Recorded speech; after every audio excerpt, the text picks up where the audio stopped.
السلام علیکم۔ آج ہم نے نظم مسدس حالی سے انتخاب اشعار کی تشریح، جس میں سے جو بند نمبر 1 ہے اس کی تشریح ہم نے پڑھنی ہے۔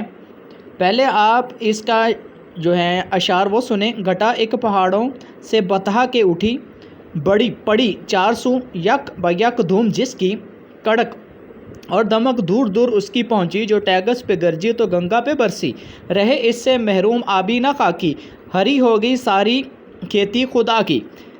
اس بند میں مولانا الطاف حسین حالی اسلام کی آمد اور اس کی آمد کی وجہ سے رونما ہونے والے عظیم انقلاب کے بارے میں بیان کرتے ہیں۔ بند کے آغاز میں کہتے ہیں کہ وادی بتھا یعنی مکہ مکرمہ سے اسلام کا آغاز ہوا، اور جس طرح گھٹا چاروں طرف چھا جاتی ہے، وادی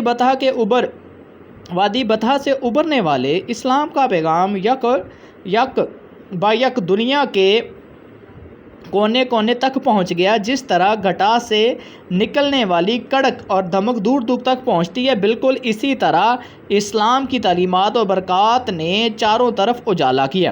اسلامی سلطنت وسعت کی ہر حد تک پہنچ گئی۔ اگر اسلام کا رعب اور دبدبہ ٹیگس تک پہنچا ہے تو اس کے فیوز و برکات گنگا تک بھی پھیل گئے۔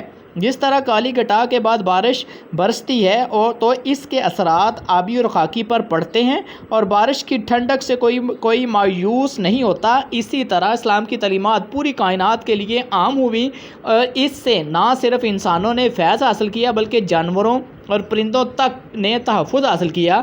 گویا خشکی پر زندگی بسر کرنے والے انسان، جانور اور سمندر کی مخلوق، اسلام نے دنیا میں ہر چیز کے احکام عطا کیے۔ اس طرح اسلام کی روشنی، تعلیمات کا نور مکہ کی وادی سے نکل کر ٹیگس اور گنگا تک جا پہنچا، اور یوں اسلام سے پوری کائنات کا کونا کونا منور ہو گیا۔